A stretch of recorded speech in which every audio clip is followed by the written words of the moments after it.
Hey girl, it's Tiffany. I just wanted to help you out a little bit on your video. I think it's really good. I don't know what your parameters are, like what the teacher gave you, or if you're just doing it for practice, like if it's supposed to be like a story. I wanted to give you a little bit of advice.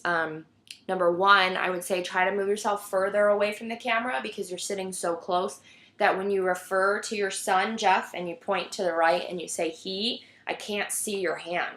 It gets cut off. So I can't tell if you're signing something over there or if you're just pointing.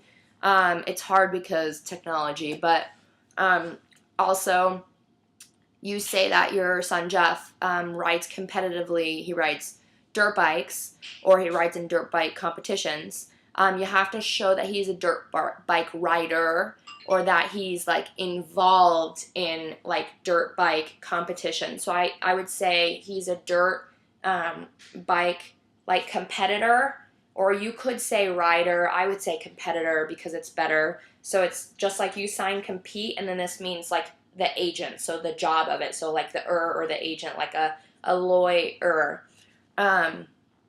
Also, when you were talking about him having an accident, the way you just kind of, I would set it up like it's a car or a dirt bike like this and show.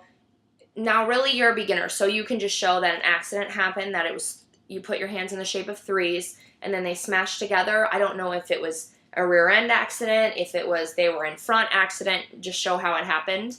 And then the last thing I want to tell you is when you were like, wow, like you were doing this, wow is like this, like, oh my gosh, I can't believe that happened, wow.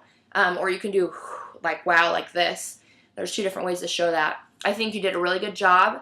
I think that your finger spelling was very clear. Don't ever feel, because when I was a student, I felt like I don't finger spell fast enough. It's better for you to be clear the way you were and show everything rather than to not be clear. You'll see a lot of seasoned interpreters that finger spell extremely fast, and I can, but why would I do that if it makes it harder for the deaf consumer, the hearing consumer, for everybody involved in the situation? So for me, I try to fingerspell slow, especially for a name. If you're talking about going to California and going to Disneyland and you spell, Disneyland, and that's about how fast I spell, but people are like Disneyland, and then you're like, what? That may be easier for them to, catch on to because they know you're talking about California, you're talking about a theme park, obviously they're talking about Disneyland. But for something like Jeff, no one knows that your son's name is Jeff. So for you to actually show it clear was really, really good and really clear and easy for me to understand.